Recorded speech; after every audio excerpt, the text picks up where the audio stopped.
بسم اللہ الرحمن الرحیم اللہم صل علی محمد وآل محمد اللہم صل علی محمد وآل محمد اعوذ باللہ من الشیطان اللعین الرجیم بسم اللہ الرحمن الرحیم الحمد للہ وکفی وسلام علی عبادہ الذین اصطفی۔ آج ہماری تفسیر کی تھوڑی سی گفتگو رہ گئی تھی اور ابھی تک پہلی آیت پر ہی ہم اٹکے ہوئے تھے سورہ ہمزہ کی۔ ویل لکل ہمزۃ لمزۃ الذی جمع مالا وعددا، ویل ہے، تباہی ہے، بربادی ہے، جہنم ہے اس کے لیے جو ہمزہ ہو اور لومزہ ہو۔ وہ میں نے بتایا تھا آپ کو کہ ہمزہ کے لیے کچھ علماء نے کہا تھا کہ غیبت کرنے والوں کے لیے، اور لومزہ ان کو کہتے ہیں جو چغل خور ہوتے ہیں۔ پھر جمع مالا وعددا، ان پر بھی ویل، تباہی اور بربادی ہے جو حلال اور حرام کا خیال کیے بغیر مال کو جمع کرتے رہتے ہیں۔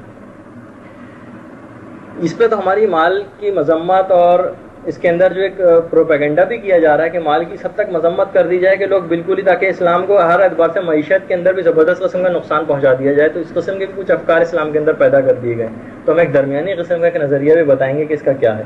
مال اپنے ساتھ برائیاں لے کر آتا ہے تو اس کے بہت زیادہ فوائد بھی ہیں، اور یہ وہی مال ہے جس سے آپ آخرت بھی حاصل کر سکتے ہیں، لیکن کس طرح یہ ہماری کبھی اور کی گفتگو۔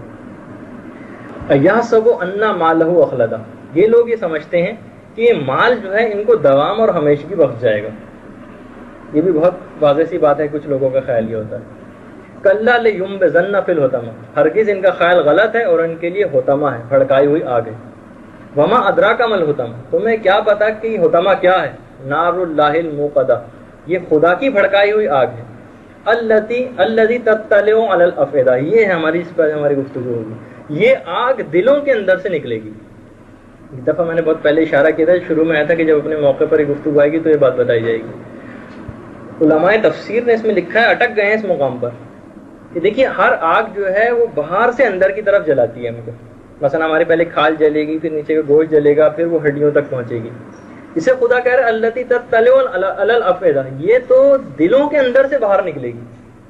یہ کون سی آگ ہے جو اندر سے باہر آ رہی ہے؟ علماء نے کہا کہ دیکھیے دوزخ کو ہم صرف ایک ہی چیز سمجھتے ہیں، امام خمینی نے بھی اس بات کو خاص طور پہ لکھا ہے۔ دوزخ کی دو قسم ہیں، ایک کو کہتے ہیں دوزخ جسمانی اور ایک ہے دوزخ روحانی۔ دوزخ جسمانی کے تو آپ سنتے ہی رہتے ہیں، کس اعتبار سے وہ کھال نہیں چڑھ جائے گی اور اس کے اوپر جس اعتبار سے عذاب آئے گا۔ ایک دوزخ روحانی بھی ہے، اور علماء کہتے ہیں اس دوزخ روحانی 3 قسم کی آگ اس کے اندر پائی جاتی ہے، اس دوزخ روحانی کے اندر، جس کے اندر اس آیت کی طرف اشارہ کیا گیا وہ دلوں کے اندر سے باہر نکلے گی۔ 3 قسم کی آگ ہے۔ نمبر 1 دنیا سے جدائی اور فرقت کی آگ، یہ پہلی، اب اس کی میں تفصیل بتاتا ہوں۔ اور نمبر 2 ندامت، پشیمانی اور ذلت و رسوائی کی آگ، اور نمبر 3 دیدار الہی سے محرومی کی آگ۔ یہ 3 قسم کی آگ اس کو کہا جاتا ہے دوزخ روحانی۔ نمبر 1 دنیا سے فرقت اور جدائی کی آگ۔ علماء نے لکھا کہ جتنا زیادہ آپ دنیا کے اندر آسائشیں حاصل کرتے چلے جائیں گے، جتنا زیادہ آپ کے اوپر مصیبتیں کم سے کم ہوں گی، اتنا ہی آپ کا عشق دنیا سے بڑھ جائے گا، اور جب وقت مرگ قریب آئے گا تو اتنا ہی زیادہ، بلکہ ان علماء نے جو مثال بھی لکھی ہے کہ فرض کر لیں ایک شخص بہت بڑا ایک ملک کا بادشاہ ہے، اس کو ہر طرح کی نعمتیں حاصل ہیں، اور ایک دم سے کوئی انقلاب آئے اور اس کو تمام تخت و تاج سے جو ہے وہ محروم کر دیا جائے، تمام کی تمام نعمتیں اس سے واپس لے لی جائیں، اس کو ذلیل ترین کاموں کے اوپر لگا دیا جائے، اس کے گھر کی عورتیں جو ہے کنیزیں بنا لی جائیں، اس کے بچے جو غلام بنا لیے جائیں، تو اب کتنا اس کو اپنا اتنا زیادہ اس کو غم ہوگا کہ کاش یہ میں ذلت نہ دیکھ سکوں، بس مجھے موت آ جائے اس موقع پر۔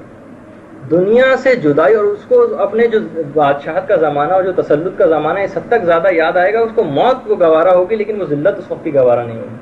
تو دنیا سے جدائی اور فرقت کی آگ اسی کے متعلق کہا جاتا ہے کہ دنیا کافر کے لیے جنت ہے اور آخرت کافر کے لیے دوزخ ہے۔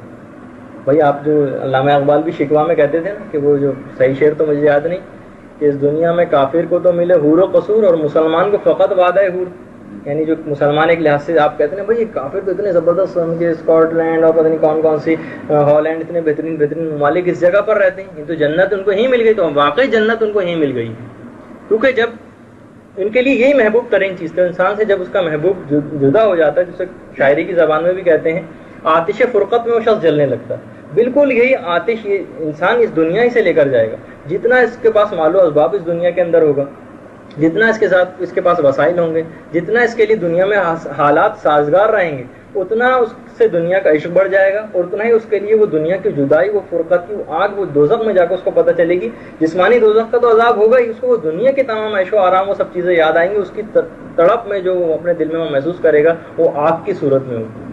اس کو کہا جاتا ہے دنیا کی فرقت اور جدائی کی آگ, وہ اس کے دلوں سے وہاں باہر نکلے گی. نمبر 2, ندامت, ذلت اور رسوائی کی آگ. علماء نے اس کی بھی بہت ہی عجیب و غریب قسم کی بھی مثال دی ہے. اچھا, کیونکہ پرانے علماء اخلاق اس زمانے میں تو اسی قسم کی مثالیں ہوتی تھیں کہ اگر کوئی شخص کسی پر بہت زیادہ اعتماد کرنے لگے, مثلا کوئی بادشاہ کسی پر بہت اعتماد کرنے لگے اور اس کو بہت قسم کے اختیارات سونپنے لگے اور اس کو اپنے محرموں کے اندر آمد و رفت کی بھی اجازت دے دے, اور وہ شخص اندر ہی اندر سب کا صفایا کر دے, بادشاہ کے تمام اختیارات پہ قبضہ کر لے, اس کی محرم عورتوں کے ساتھ بھی جو ہے وہ مثلا زناکاری شروع کر دے, اور پھر بعد میں اس کو پتہ چلے کہ بادشاہ کسی جگہ سے مجھ کو دیکھ رہا ہے.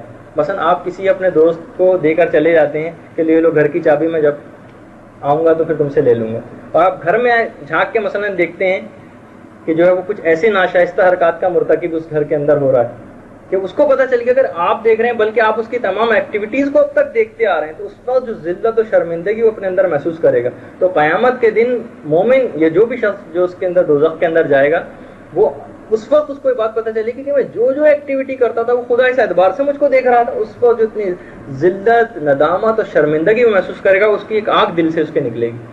اس کو کہا جاتا ہے ذلت اور رسوائی کی آگ. اور نمبر 3, دیدار الہی سے محرومی کی آگ.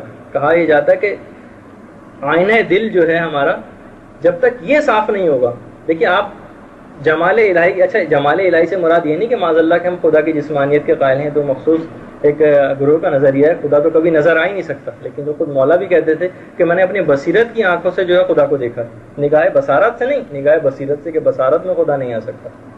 تو وہ جو بصیرت سے ہم کو جمال الہی کا مشاہدہ کرنا ہوگا, اس سے محرومی کی آگ اور مایوسی کی آگ کبھی مشاہدہ نہیں ہو سکے گا اس چیز کا. اس وقت جو اس کے دل سے وہ آگ نکلے گی وہ ایک خطرناک ترین آگ ہوگی, جس کا دوزخ جسمانی بھی جس کا مقابلہ نہیں کر سکتی. علماء نے لکھا, بلکہ وہ جو کہا جاتا ہے نا کہ شعر بھی ہے گویا کہ آئینہ دل کا تیری تصویر کے قابل نہیں, جیسے کسی شاعر نے کہا. تو بالکل یہی بات خدا کے لیے بھی ہے کہ ہم آئینہ دل میں جب خدا کی تصویر دیکھیں گے تو آئینہ ہی اگر تاریک ہے, آئینہ ہی اگر خراب ہے کہ اس کے اندر عکس ہی نہیں ابھر پاتا, تو ہم اس عکس نور خدا کو بھی نہیں دیکھ سکیں گے جب تک ہم اپنے آئینہ دل کو پاک نہیں کر لیں گے.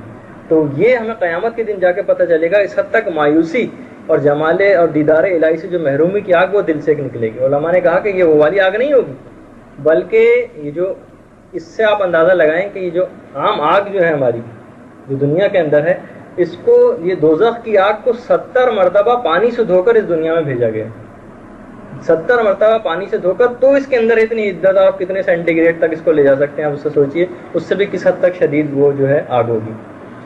اچھا, لوگ پھر کیوں جب بھی ان کے سامنے اس قسم کی گفتگو کی بھی جاتی ہے تو اس کو تھوڑا سا حقارت سے سنا جاتا ہے. علماء نے اپنی کتابوں میں لکھا ہے کہ دوزخ جسمانی کے متعلق تو لوگ بڑے کان پکڑتے ہیں, لیکن جب دوزخ روحانی کا تذکرہ آتا ہے تو حقیقت بات تو ہے کہ واقعی اس کو سمجھانا بھی بہت مشکل ہے. بھائی آپ دیکھیے جو ہم نے مثالوں سے بات وضاحت کی, اس سے کہاں ان کی بات کی وضاحت ہو پائی ہے کہ وہ کس قسم کی آگ ہوگی. تو ایک تو بات یہ بھی ہے. دوسری بات یہ بھی کہ انسان کو آپ دیکھیے کہ وہ بعض اوقات اس چیز کو سمجھ میں نہیں پاتا جتنی اس میں عقل ہوتی ہے. مثلا اگر کسی 5 سال کے بچے سے کہا جائے گا پڑھو, اور اگر نہیں پڑھو گے تم باپ کی جائیداد سے محروم ہو جاؤ گے, اس کو پرواہ نہیں ہوگی کوئی. اور اسے کہا جائے گا پڑھو ورنہ کان کھینچے جائیں گے, پٹائی ہوگی, تو فوراً ڈر جائے گا. حالانکہ دیکھا جائے تو کان کھینچنا یا پٹائی ہونا یہ اتنی بڑی سزا نہیں جتنا جائیداد سے محرومی اس کے لیے بڑی سزا ہے. تو اتنا جو ہے وہ ان دوزخ روحانی اس کے اندر گرفتار ہونا اتنی بڑی سزا ہے, لیکن اس کے دماغ میں اس وقت آ ہی نہیں سکتی ہے بات, اور لوگ اسی وجہ سے اس کو تھوڑے سے حقارت سے بھی سنتے ہیں, ورنہ یہ دوزخ جسمانی سے بھی کہیں زیادہ شدید تر یہ سزا ہے. تو بہرحال یہ ایک آیت جو خاص طور پر, ورنہ تو ان کے اندر بھی کچھ باطنی قسم کے امور پائے جاتے ہیں جو اور آیتیں بھی, لیکن سورہ حمزہ کی جو پہلی آیت ہے اور یہ خاص طور پر نار اللہ الموقدہ, خدا کی بھڑکائی ہوئی آگ ہے, اور الذی تطلع علی الافئدہ, یہ دلوں سے نکلے گی. تو اس کا کیا مفہوم ہے, یہ علماء تفسیر نے یعنی حقیقی طور پر علماء اخلاق نے بتایا ہے کہ کون سے دوزخ روحانی ہوتی ہے. یہ گفتگو ہماری مکمل ہوئی. درود بھیجیں محمد و آل محمد.